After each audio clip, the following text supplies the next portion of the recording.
Uma outra coisa importante é falar dos cursores, né? Dos cursores.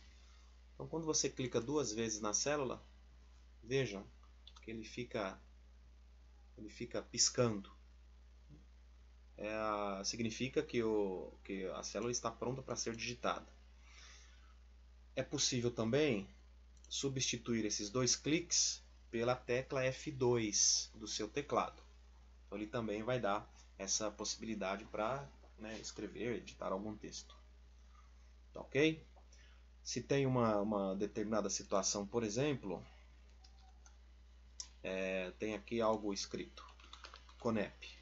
E esse CONEP ele está em negrito, por exemplo. A gente vai falar disso daqui a pouquinho. Tá joia? Existe um cursor chamado copiar formatação, que é esse cursor aqui dessa espécie de um pincel. Esse pincel aqui, ó. Então, o que é possível? Por exemplo, aqui tem uma condição de que está escrito, por exemplo, aqui escrito e preenchido de amarelo ou pintado de amarelo.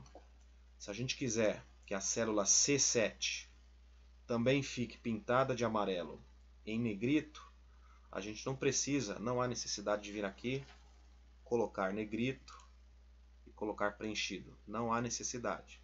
Então, o que é possível? É possível copiar a formatação. Então, clica na célula que será modelo, clica no pincel e seleciona a célula em destaque. E4, por exemplo. Ela já fica preenchida e o que eu quiser escrever aqui, ele já sai em negrito. Muito bem. Aqui a gente limpa toda a formatação. Um outro cursor que pode aparecer é o cursor de hiperlink. Então, imaginando que tem um hiperlink aqui, por exemplo, conep.com, coneprod, melhor dizendo, .br. Está aqui. Então, clicando em cima do link, ele vai mudar o cursor para essa mãozinha com o dedo indicador para cima. Ok? Muito bem. Importante também, quando a gente seleciona a linha, vejam, a setinha ela fica uma setinha para o lado, apontando para o lado direito, uma setinha da cor preta. A mesma coisa para a coluna. Clicando aqui na coluna, essa setinha ela fica em sentido para baixo. Quando se vai redimensionar uma linha, aparece aquele cursor ali, ou dimensionar ou redimensionar uma coluna. Tá joia? Muito bem. E quando você quer mover alguma célula, por exemplo, a BNT, você quer remover, ou melhor, você quer mover essa informação para a coluna C6, ela aparece esse cursor aí com quatro setinhas. Tá joia? Então vamos lá, vamos seguir. O que é mais? Tem coisas importantes aqui dessas funções básicas. Tá joia? Determinar largura de coluna. Então clica entre uma coluna e outra. Veja que aqui ele mostra para você a largura, o tamanho da largura. Nesse caso 18,71. A mesma coisa para a linha. Clicando aqui na altura da linha, ele também te dá o tamanho da linha. Veja que a célula ela ficou totalmente diferente. Tá joia? Então isso é possível. Uma outra maneira de dimensionar tamanho de linha ou tamanho de coluna é clicando em cima da coluna com o botão direito do mouse e escolhendo a opção largura da coluna. Abrirá essa caixa de diálogo para vocês. E aqui a gente pode digitar, por exemplo, 20. Da mesma forma, a linha. Clica com o botão direito em cima da linha, escolhe a opção altura da linha. Então a sua célula ela fica configurada dessa maneira.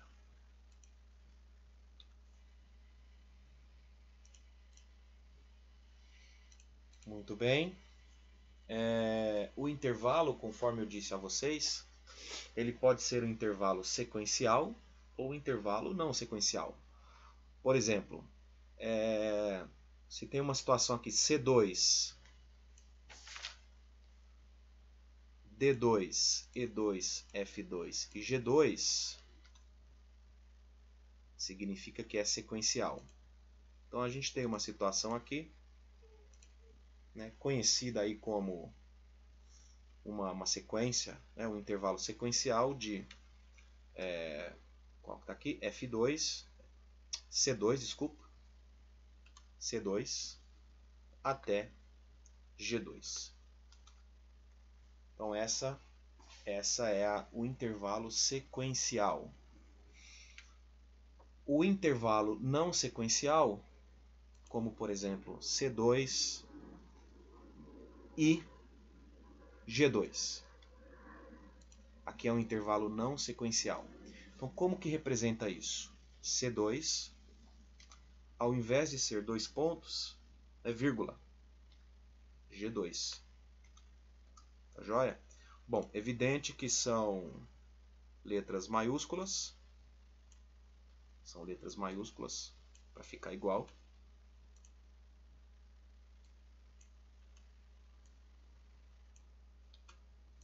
Tá joia? Então o intervalo sequencial, ele é representado pelos 2 pontos. Intervalo não sequencial, ele representa pelo ponto vírgula, né? Automaticamente, com as seleções das células, né, o próprio Excel ele já dá essa possibilidade. Então, se eu venho aqui e arrasto, se a gente tem uma fórmula, a gente vai falar de fórmula daqui a pouco. Se eu tenho uma soma de C2 C6 até G6, vejam que automaticamente ele já considera os 2 pontos. O sistema já faz isso. Agora, se a gente tem uma situação, por exemplo, igual a soma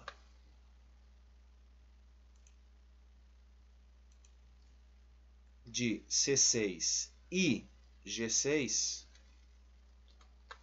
vejam que o próprio sistema ele já coloca ponto e vírgula.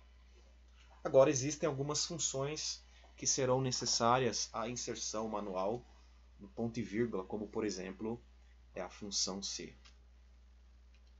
Ok? Um recurso que eu particularmente gosto de utilizar é a ocultação das linhas.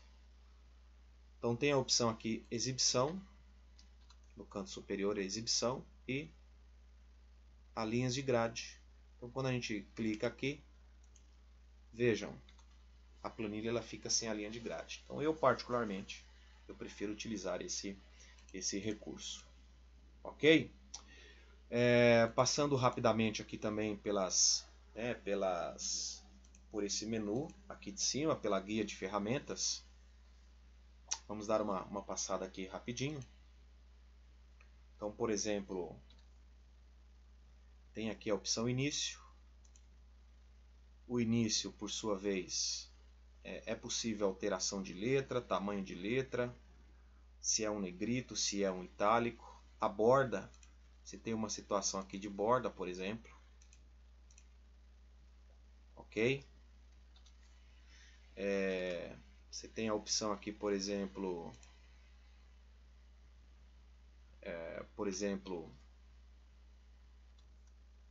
o preenchimento, a cor do preenchimento.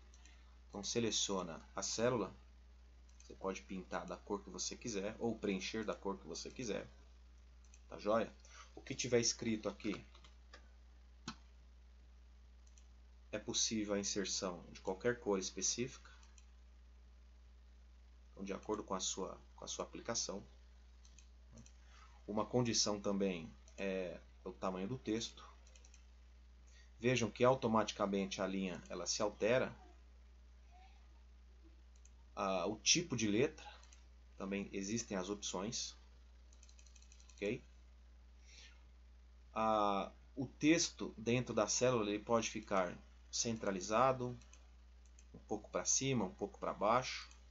Isso também tem um recurso dependendo da sua aplicação. Um outro recurso também mais utilizado, como por exemplo a moeda. Se você tem um valor aqui, 50. Se é um número qualquer, tudo bem. Se não, já é possível inserir aqui a sua moeda, seja local, seja em dólar, seja em euro. Também isso já é possível. Okay? Formatação condicional, a gente vai estar falando isso daqui a pouquinho, mas é uma condição, né, de acordo com o resultado que está na célula. Ele dispara uma condição, se está positivo, se está negativo, de acordo com o que você formata. Passando aqui para a linha de inserir, aqui no menu, é possível inserir uma tabela dinâmica, uma imagem qualquer, utilizada aí nos processos, por exemplo. De repente um procedimento de um processo de trefilação. Você pode inserir aqui um objeto, uma figura que dê mais essa conotação de que aquele relatório é sobre o processo de trefilação, por exemplo. Uma figura qualquer do seu documento, da sua pasta de imagens. As autoformas. Então, por exemplo, a criação de um fluxograma é possível também a inserção de autoformas. Uma caixa de seleção aqui, para que você coloque as informações necessárias. A inserção de gráficos também é possível, gráficos de coluna, linha, pizza, barras, área, dispersão e outros gráficos. Uma caixa de texto, você pode inserir qualquer informação relevante, como por exemplo o terceiro CONEP, Congresso Online de Engenharia de Produção. E aí essa informação ela fica independente das planilhas, né? Das células que você vai alimentando. Ela fica independente. Você pode continuar operando aí as células e ela fica independente. Ok? Ainda na planilha é possível que você insira o zoom. Se você quer a sua visualização menor ou uma visualização maior, também isso é possível. Tá joia? Uma forma de utilizar o recurso do zoom também é clicando a tecla Ctrl mais a barra de rolagem do mouse. Também isso é possível, não necessariamente vindo aqui no recurso. Vamos manter sem. E é isso aí. Ok? Então, por exemplo, a gente pode agora começar a construir, né, alguma tabela. Então vamos lá.